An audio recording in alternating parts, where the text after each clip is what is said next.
खुलुमबाय बड'लेण्ड पाब्लिक रादाब नायगिरि नोंथांखौ बरायबाय।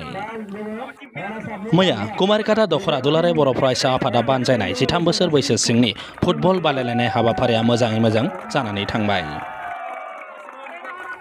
देरहासार जानाय हानजानो बान्था राननाय हाबाफारिखौ बेखेवनानै होयो बाक्सा जिल्ला दुलाराय बर' फरायसा आफादनि बुंथिगिरि बानेश्वर नार्जारिया।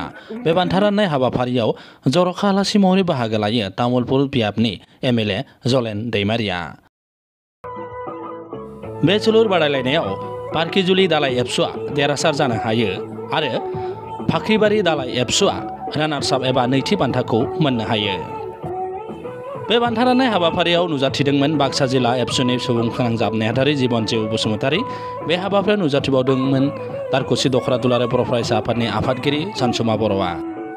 बान्था राननाय हाबाफारिखौ दैदेनदोंमोन कुमारिकाटा दखरा दुलाराय बर' फरायसा आफादनि आफादगिरि शुक्लेश्वर दैमारिया।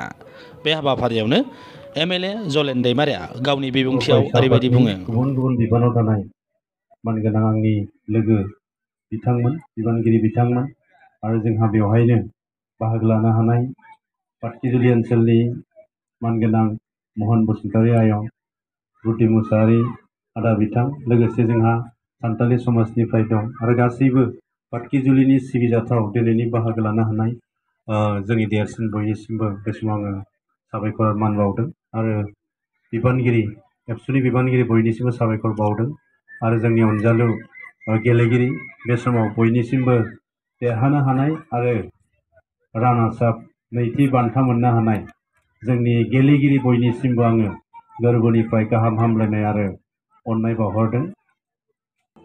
बारा गोलावथार बुंनांगौ गैया, जोंहा आंनि लोगो दुलाराय बर' फरायसा आफाद बाक्सा जिल्लानि बुंथिगिरिया बुंबाय गोबां बाथ्रा।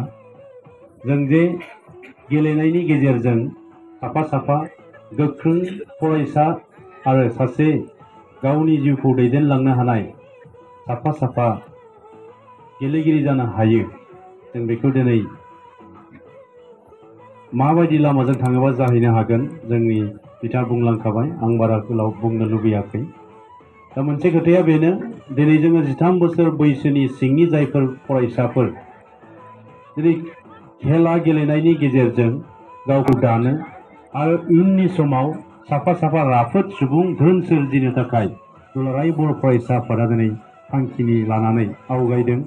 जों नुदों जोंनि फरायसाफ्रा दिनै खेला गेलेनायनिफ्राय गोबां जानगाराव थाबाय, मबाइलनि खाथियाव थानानै लेखा फरायनायनिफ्राय गोबां जानगाराव थाबाय। जायफोर सानखांथिया बर'नि मेलेमजिबि सुबुंफोरखौ जोबोर मोनसे खैफोद गोनां थासारिसिम साननायाव दिनै साननो गोनां खालामदों।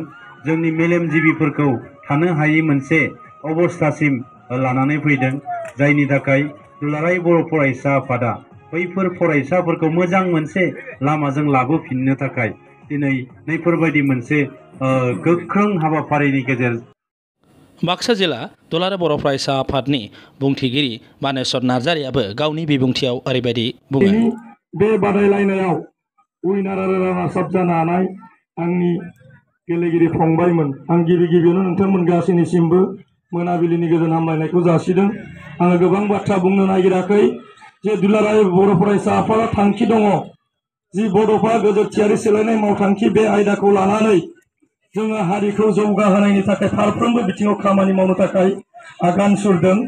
दा बेनिनो मोनसे बाहागो नैबे जोलुर बादायलायनाय, जाय खेला गेलेनायनि गेजेरजों मोनसे हारिया मोनसे जौगासार हारि सिनायथिनि थाखाय लामाखौ मोननो हायो।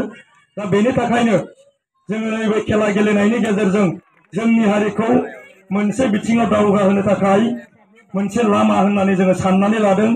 जोङो बुंनांगोन जि आङो फरायसा फंबायमोनखौ खावलायनो लुबैदों, जोङो जायखिजाया खामानिखौ मावनायनि सिगां फार्स्ट जोंनो सोलोंथाइखौ नांग्रोगोन, जों फरायथारनांगोन।